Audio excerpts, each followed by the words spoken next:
Hey, lovely. Are you a woman who wants to continue learning? Challenge yourself, teach, mentor, belong, inspire others, and make an impact? If that sounds like you, keep listening because I just have to tell you something very important. I want to invite you to our brand new membership, the Power Up Tribe. It is your ultimate destination in customer success. Yeah, you heard it well. This is not just a podcast. This is your customer success career destination. Here at the Power Up Tribe, we all are on a mission to empower women to thrive in their careers through enablement, networking, mentoring, and sharing inspiring experiences. So, what will you find in our gorgeous new community and how will that help you? You'll find dedicated enablement, including masterclasses and roleplay courses, so you can increase your business acumen and become more commercially minded.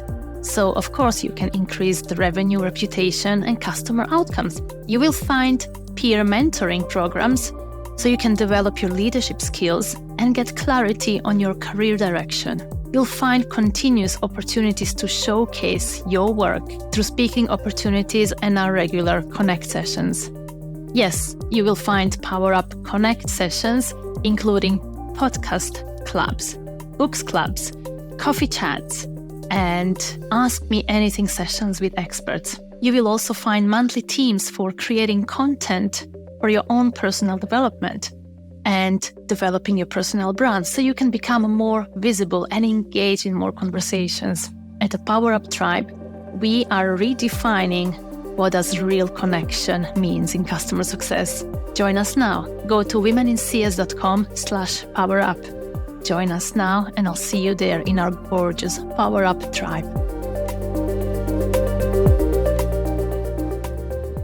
Today, I'm talking to Marley Wagner, the digital customer success consultant. Marley is a leader in the digital success and B2B marketing space. And she's been leading marketing and event programs within startups, nonprofits, retails, and the arts. Her multi-industry experience has developed her unique approach that focuses on building brand reputation firstly and trust through digital channels. So she's going to teach us today how to start with a digital customer success strategy, how good looks like when you're just starting out, and what is your ideal digital customer success state? What is good when you're starting out, and what's the North Star you want to achieve? We also touch upon parenting, juggling work and life, and figuring out what works for you and how to ask for it. So stay tuned for this conversation. Hi everyone, this is Maria Scobe-Pillay, and you're listening to Women in Customer Success podcast, the first women-only podcast where remarkable ladies of customer success share their stories and practical tools to help you succeed and make an impact. If you want to learn more about customer success, get career advice and be inspired, you're in the right place. So let's tune in. Welcome to the new episode of Women in Customer Success podcast. It is a really exciting day because I am talking to Marley Wagner, the digital customer success consultant. So far, every episode about digital customer success have been very, very popular. So I'm just so excited to hear from Marley about her experience. What does it even mean to be a digital CS consultant? It's like very nice and catchy title, actually. Plus so many other topics related, being a woman in tech, being a mother in tech, etc. So Marley, welcome to the podcast. Thank you so much. I'm so excited for our conversation today. Marley, I would like all my listeners to get to know you a bit better. So would you like to tell us, where are you calling from? Where are you based? Yes, I'm in Denver, Colorado. It is, yesterday it was snowing and today I think it's going to be like a high of 60 degrees Fahrenheit. So big temperature difference. We're hoping spring will actually be here soon. Would you describe yourself as an introvert or an extrovert? So I always call myself an extroverted introvert. I'm very social. I love, chatting with people, making those connections. But I definitely need my rest time, my downtime, my thinking time on my own in between those kind of social interactions. So what's your ideal environment for a rest time? I love to read, although I've been doing a lot more audiobooks lately. I also love true crime. So love all those podcasts of all the true crime stories. I love it. You live in Colorado, in Denver. Rocky Mountains are just down there. Now I need to ask you, are you a pretty good outdoorsy person, like going on hikes, enjoying the beauty of Rocky Mountains? Or would you rather chill out next to the pool? What would you prefer? Well, don't get me wrong. I love to chill out by a pool, but I am a big hiker. I'm not a skier, which people are often surprised to hear living in Colorado, but I do love to hike. So I actually love the Rocky Mountains in the warm weather, even more than during the snow. Oh, wonderful. And last of those very rapid fire questions, you are listening to audiobooks. What's on your playlist or most recent audiobooks? Yeah.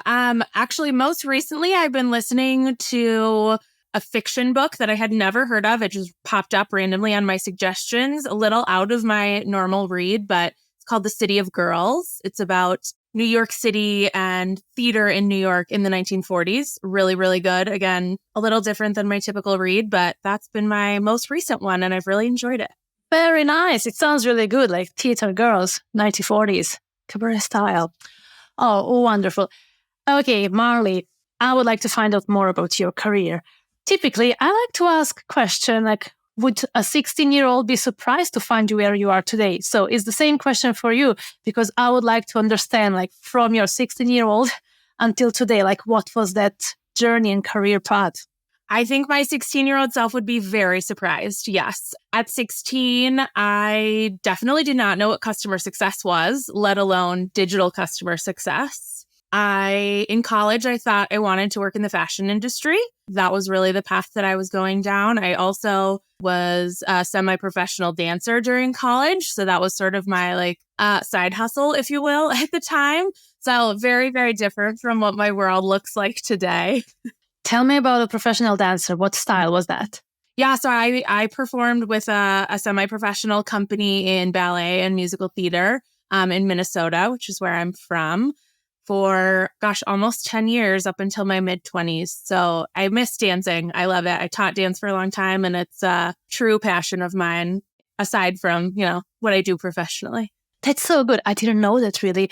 I was also, I was studying to be a classical musician, and I was for some time, and the teacher as well. So just having that performance background, it's so awesome. That is so cool. I'm happy I discovered a fact that I didn't know about you. Ballet, oh my gosh, I'm so untalented for that. So I really admire everybody who did it. That's awesome. Okay, so from professional dancer, from ballet, from performing arts, what happened? What was your journey? What did you study to get into digital customer success? I'm sure it wasn't overnight. It was not.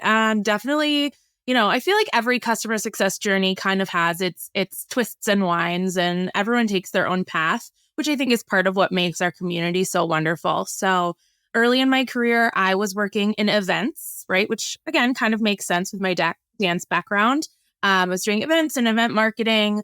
I used to produce a film festival, all sorts of really, really fun events that I got to work on. But as I got a little bit older, the hours of being an events professional are just so grueling. I really, I was working so many evenings, so many weekends, and I knew that I wanted to find something that was just as interesting to me, but a little more stable, more like 9 to 5 hours. So I moved into the digital marketing space, which was a pretty seamless transition from events, right? Marketing was always a part of what I was doing with those events and planning.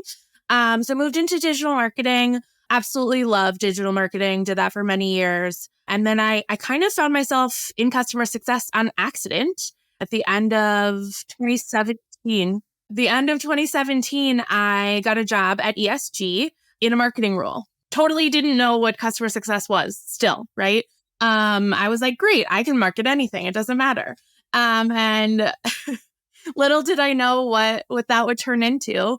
When I first joined ESG, they were in the very, very early stages of transitioning from a customer training and education business into customer success. So I had the opportunity to really help shape and define what customer success as a service looked like for ESG. We trademarked that term and have had the opportunity to both run ESG's own digital marketing practice as well as be client facing and really become an expert in the digital customer success space. It just sort of was a natural transition because of the nature of our business, the nature of the clients we were working with, and my background and expertise. I was able to easily understand those digital components of CS that not so many people in the world really have done before. And then, working for a customer success focused company, obviously quickly became an expert in that field. So it was just magical to get to combine those two things that I love to do and have so much fun doing. It's really, as you said, kind of seamless journey, but from very different areas. But, absolutely common sense and very natural transition. ESG is one of those companies that were, pioneers of customer success as a consultancy as well. You said, yes, they trademarked customer success as a service. When I found out about it a few years ago, I was just so pleasantly surprised because, just a little sideways story. My husband, who is very business-minded, kept on asking me, oh, don't you guys have those customer success consultants? So many different resources to come in and just do the CS work, actually. And a few years ago, I was saying, oh, no. You need to know the product well. You need to be in the company. Not every company would want to have consultants. Little did I know. I found out so many customer success consulting companies, ESG being one of the first ones. And today, that is absolutely normal thing to do. I believe you are also an independent consultant as well, right? So what do you do as a consultant at the moment? I am, yes. So I'm going to back up to explain this a little bit. So I had my first daughter at the end of 2022. And as soon as they found out I was pregnant, I knew that I wanted to take more of an extended maternity leave. Thankfully, my CEO at ESG, Michael Harnum, was absolutely amazing. He was very supportive in me doing that. So I was lucky enough to be able to take all of 2023 off of, we'll call it off of paid work, because being a stay-at-home parent is certainly work. But I took the whole year off from being at my computer and doing paid work to spend with my daughter, Sloan. It was such a special year, such a special time. And, as the end of 2023 approached, and I was thinking about, okay, my plan is to go back in early 2024. What does that look like for me now? I realized that, I just loved that time with her so much that I wasn't ready and I didn't want to go back full time into paid work. So again, thank you to my wonderful CEO who was not mad at me when I told him that. And so I've been able to step into both a new role with ESG as an executive consultant of digital customer success through their company, as well as taking on clients in a similar vein, independently on my own.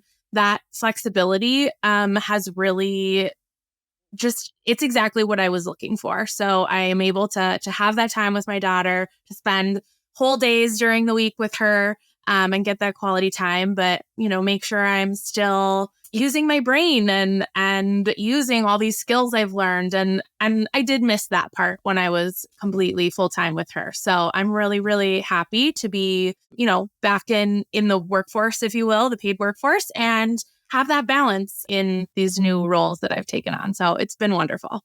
I'm really glad that you managed to do it for yourself, that you asked your CEOs and you were surely confident and assertive in knowing what you want to do and what is best for your family. I can so much relate. My kids are now a little bit older, like 9 and 6. But as the years were passing, I was realizing how with every further or next year, they need you even more than when they were so little, when it was just so nice to spend time with them. But with homework and so many activities, like I also really wanted that bigger balance, freedom. That's why I also went into consulting. So I can so relate to you. Before we go much more deeper into the digital CS, you have transitioned really well in your career to do different things, and now being on a place where you're really content, seemingly at least, with your family life, personal and professional life. What's your advice for women who would like to, have either more freedom or more balance? Like, how should they position themselves and how they should ask for the things that they need and still being really seen as good professionals? Yeah, I think it's a really important question. And I think it's a really hard question, right? I don't think there's like a magic formula. You'll probably hear me say that again about other things we talk about. But the reality is almost any situation we're going to face in our lives, personal, professional, whatever, there's not like a magic path that's going to take you where you want to go. But I think the important things to think about, when you're thinking about, okay, what do I want for my life? What do I want my life to look like? I think that's where you need to start. You have to create that picture for yourself of the ideal scenario, the ideal, work-life balance, whatever it is. Make sure it's really clear in your head first. And then all you can really do is ask and stand up for yourself and be clear in what you want and why you want it. And hopefully you'll be able to work with wonderful leaders like I have had the opportunity to, who are open to that and who want to support you and who want you not only to be successful in your career, but to be really happy in your life. And I think that even plays into a component when you're job searching, right? I never expected to want to be a stay-at-home mom for any period of time. If you had asked me even 5 years ago, would you want to stay home for a year with your child? My answer would have been no. So we're not always going to anticipate what we're going to want later in our lives. But I think surrounding ourselves by people who are going to support us, whatever those changing needs and wants are, of course, in your personal life, that's important, but also in your career. Who's your boss? Who are you working for? Who is on the leadership team of your company, right? Do they support employees? Maybe it has nothing to do with becoming a mom and taking time off. Maybe it has to do with, hey, I want to go get this certification, or I want to go back to school in order to be able to take my career to the next level or in a different direction. Are you surrounding yourself with leaders that are going to support those decisions and really be your cheerleaders and help you get to where you want to go?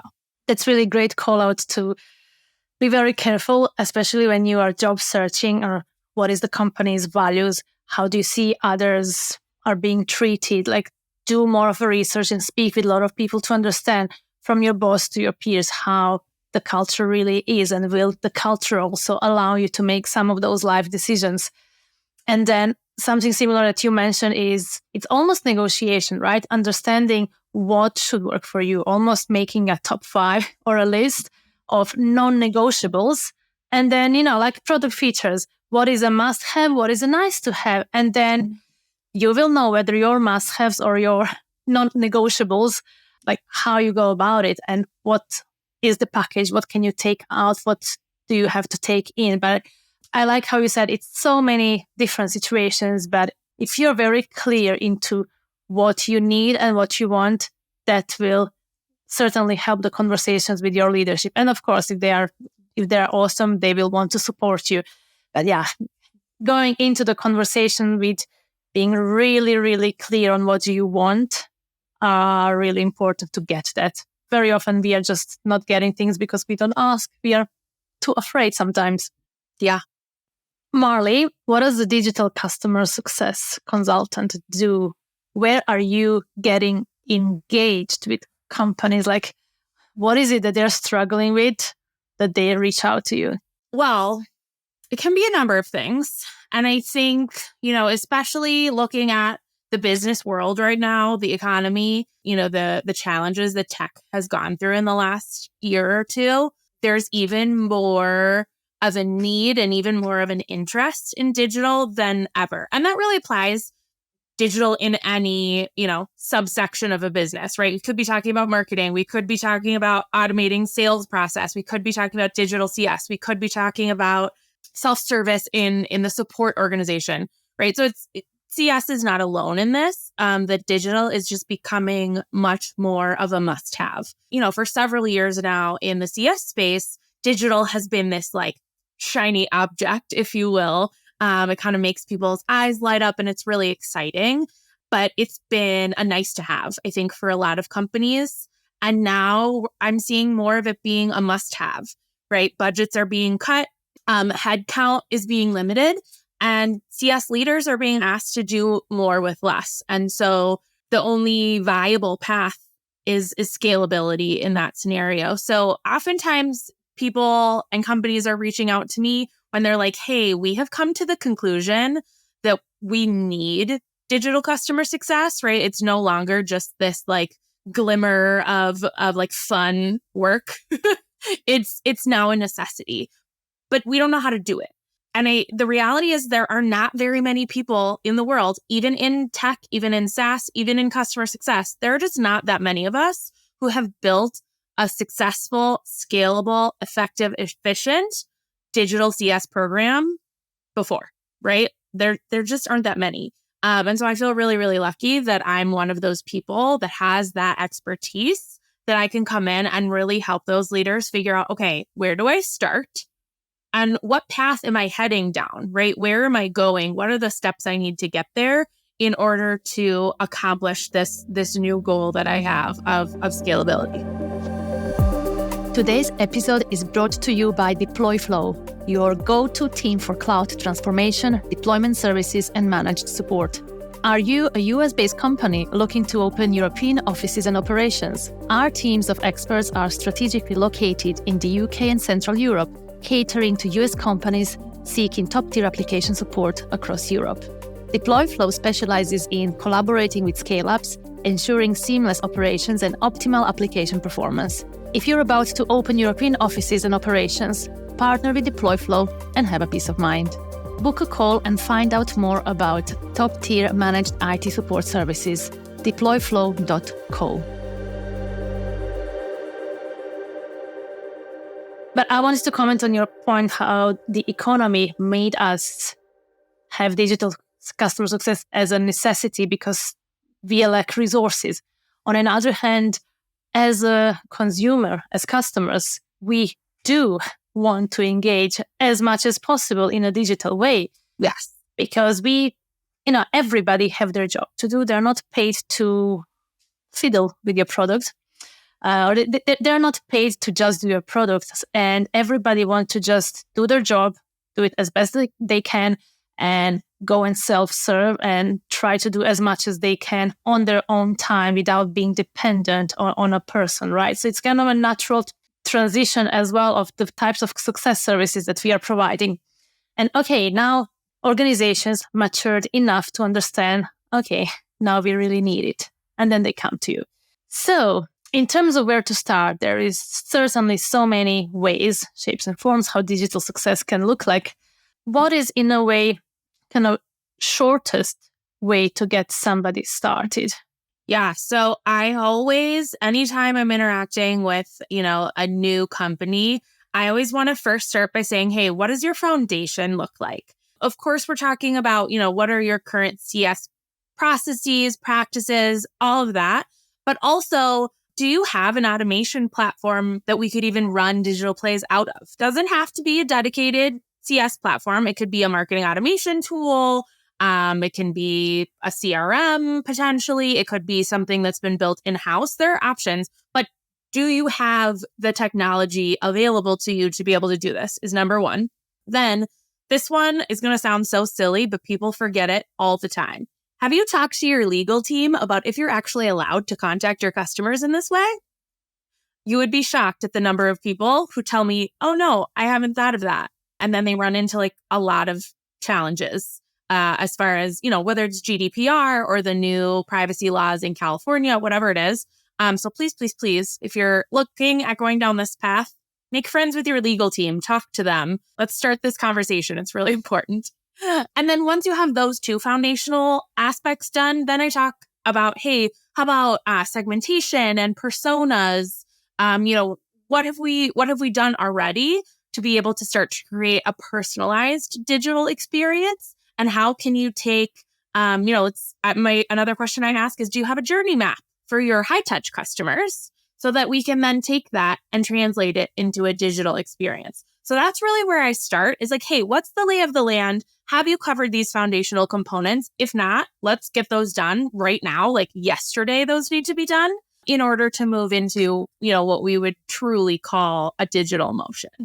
If somebody is not there yet with all of those components that you mentioned, and somebody is really early on, it may take a while to, figure out the journey. Sometimes it takes months and months in some companies to figure it out properly. What would be, just in general, few main either touch points or main plays that you would recommend as being a really great starting point or even necessary starting point for digital customer success? Yeah, absolutely. And those foundations can be run or created sort of in tandem with the early phases of a digital process. So it's a great question. So I always recommend starting with email. It's a channel that we're all familiar with. It's a channel that your customers are used to interacting with you through. So I always start with email automation. And then, especially if you're still working through your customer journey, I always encourage companies to start with time-based emails because you're just not going to have access to more advanced usage data. Or, let's say you're like, oh, well, I really want to send this email when somebody's done with onboarding. Well, do you have the capability to track when they're done with onboarding? No. Okay, so let's estimate how long it's going to take them to be done with onboarding. And we can at least start there as a starting point, right? So let's say onboarding is going to take 60 days. All right, we're going to be able to trigger this message to send 60 days after a contract is signed, right? There are, when you're thinking about setting up triggers and workflows and automation, you have to think about the data that's required behind that to be able to push those messages through. And so starting with time is the simplest way to do that. That can also include things like a customer newsletter. This should be done carefully. I think newsletters can be overused, but there is a place for them. Also thinking about, how your product announcements are sent out to your customers. Is this done through product today? Is it done through customer success? What do those messages look like? When are they sent? How are they sent? Those can be really, really powerful messages as well. Or even things like product features, right? Maybe it's not a new product or product feature that you're releasing, but maybe you're really starting to learn that, hey, our customers that are renewing or growing with us, they're all using this particular product feature. And so we really want to highlight it to the rest of our customer base and help them utilize it better.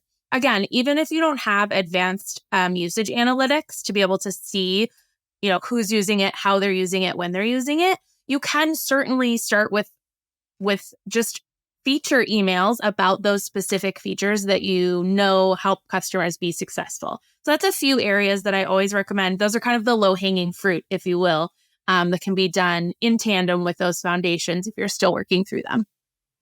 Perfect. So basically, you can't go wrong with any of these email automations, newsletters, sending product features. Like that's the basics that typically customers won't mind, right? And then onboarding, of course, it's also like really, really important one that will add a lot of value. What about the renewals? Would that be the next one, or what would be your other preferred playbook, right? Yeah, absolutely. Renewals is another good early one, right? Because same thing, it's time bound. You know when their renewal is coming up, and so you can back up the date to notify them or ask them to schedule time with their CSM, however many days prior that makes sense for your business. That kind of leads me into what I call like the CSM task phase of maturity when it comes to digital.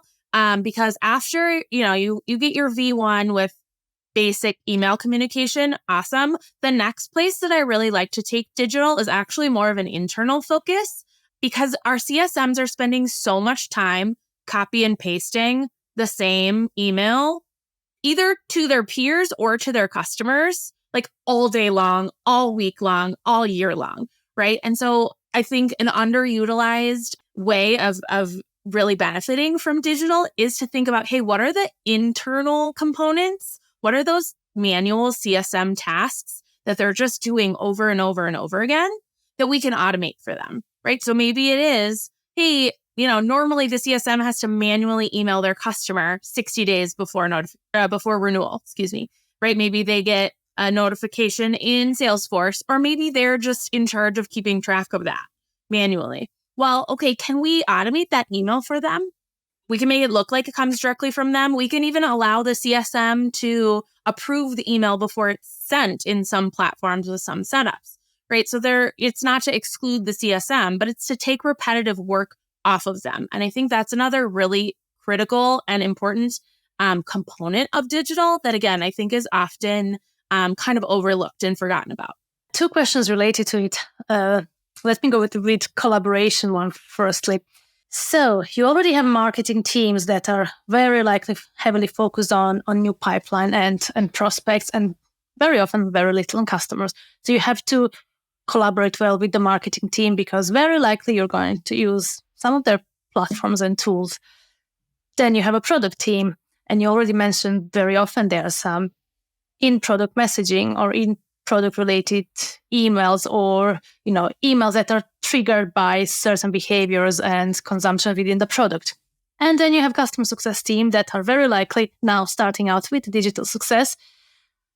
In most of the cases that I have seen, some of those other departments have it a bit more mature, and now customer success is coming in with their idea. We are doing digital now, and now they all have to start working together, understanding who does what. Now, what is shall I even call it a recipe, or what is a good strategy to approach it all? Because very often there is so much overlap in responsibilities and in the activities that can result in customers just receiving loads and loads of emails from all of those different departments. So what's your take on it? How do you really work well across those departments to deliver what is valuable for customers and not the volume that can easily become a problem? I love this question, and it's so important. I didn't mention this specifically in that kind of foundations phase, but another thing I recommend very early on when you're heading down the digital path is that you create what I call a communication inventory. So this covers any message that any customer of your company is receiving from any department, right? So it's a really great initial way to make those connections with marketing and product and professional services if your company has that department, whatever the various departments may be. Really great sort of initial connection point of just saying, hey, can you help me understand what messages you're sending to our existing customers today? What's happening right now? And you create a big inventory of that. Sometimes that inventory looks really scary, right? Even without customer success starting to send any kind of message, sometimes it can be really overwhelming. And you're like, oh my God, our customers must hate us. Like we're bugging them all the time.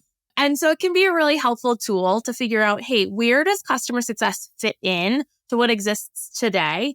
And then where potentially do other teams need to reevaluate as well, right? Because there might be overlap between marketing and product, let's say, that they just hadn't identified.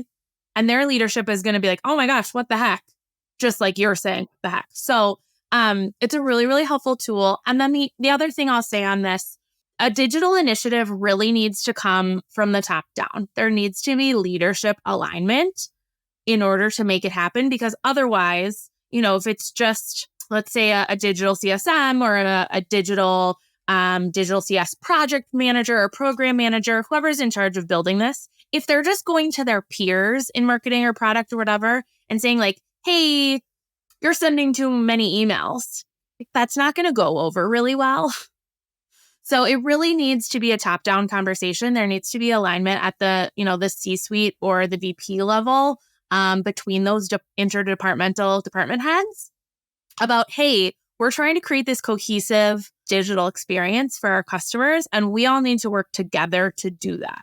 And so it doesn't really matter who's sending which message. I've seen digital CS, live in marketing, actually even live in its own independent digital experience org. All of those are fine, but the reality is all those departments need to play nicely. They need to be friends. They need to all be on the same page and work towards the same goal, which ultimately we're all trying to do the same thing. We're all trying to make customers happy, successful, and growing, right? We're trying to make revenue for our company. So it shouldn't be that hard to align, but it can be a challenge. Absolutely.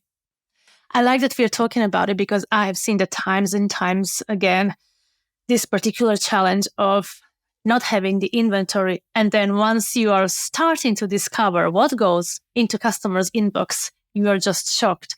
So I would say that that's another wonderful initiative or even a pain point that digital CS could resolve, because digital team will be really very well placed to understand the inventory and what's happening and then present it to the business, because very often the business is just not aware, because for years and years they're just going through the motions, doing the best that they can until there is a new department who has to do the similar thing. So this is really a great starting point to also get a buy-in from the executives and from the business about the things that have to be improved. Marley, what I would also like to find out from you, we talked about initial building blocks of digital CS and how email automation is a great starting point. Then you took us through, how this is really good internally. And now I really wonder, between the initial phase and the whole journey, how does an amazing digital CS program looks like? Like, even if not many companies have it, like, what would be the ideal state? Such a good question. I love talking about this. You're absolutely right that it's very rare. There are not many companies who are doing this amazingly well today. There are a few, and it's really, really fun to talk to those leaders and really, really fun to see what they're doing. So for me, an ideal digital customer success program that's really, really successful is branching beyond just email, right? I think a lot of times when we think about digital or digital CS, we're really just thinking of customer marketing, which is, email campaigns. Those are important. They're great. They're a critical component. But to be well-rounded and really, best in class, you're going beyond that. So that may look like in-app notifications using a tool like Pendo or WalkMe or something that your product team has built in-house. That's a really powerful channel, right? If your customers are in your product, which you want them to be, then why not reach them there, right? So thinking about that, thinking about self-service. What does your community look like, or your knowledge base? How are you partnering with support potentially on either of those channels? Also thinking about, additional channels like Slack or text message. How can you be automating messaging? To your earlier point, how can you be automating it in a way that your customer wants to receive it, right? Maybe your customer gets too many emails and they're like, hey, I would really rather get this information through Slack.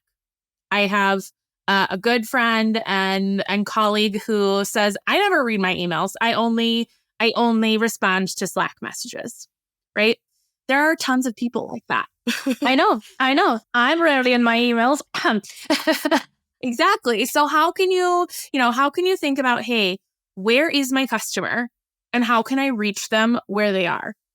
And then the other critical important part about digital is, how are you measuring? We know digital is going to make you more efficient, right? Which is, natural. That's what we think about. But is it making you more effective? So we're not just measuring, how many people are opening my email or how many people are clicking on this, in product pop-up, but we're looking at, hey, is that leading to revenue growth? Is that leading to renewals? How do those numbers correlate? And being able to really understand your analytics and follow that path is the ultimate goal of any program, but specifically any digital CS program. Is it working?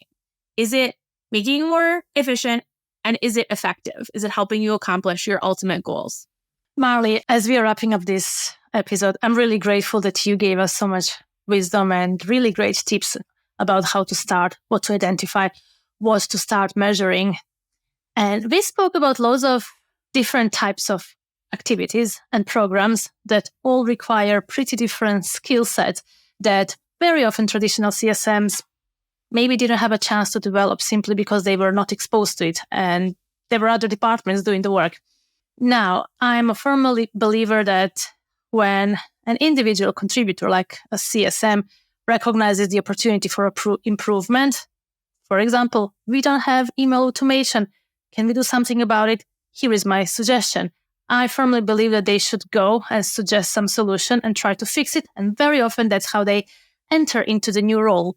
What I wonder from you is, what would be a set of maybe basic skills that CSMs should start working on if they want to, go with the trends and become much more digitally CS literate, if that's how we can call it. because it is definitely one of the skills for the future, a skill that everybody will be using at some point. So what are the basic skills for it? I love this question. I don't think I've ever been asked this question, and I love it. So I would say start with exactly like you said, right? A lot of times we solve a problem by someone just raising their hand to be like, hey, I see this challenge. I want to figure out how to fix it. This is my suggestion. I'm going to go figure out how to do that, right? So number one, start by raising your hand. Love that. Amazing. I think that's really how I recommend progressing in your career. But specifically around digital, the skills I would seek to understand, number one, is just any kind of email automation training you can get, right? So it can be really from any platform. They all kind of work the same. It doesn't really matter. I personally really like HubSpot's training in general, and it's all free. So I love that. Just understanding the back end of how email automation works in general and how triggers and workflows function. Again, the platform is less important, but the basic concept is critical. And then making friends with your analytics team and understanding your data.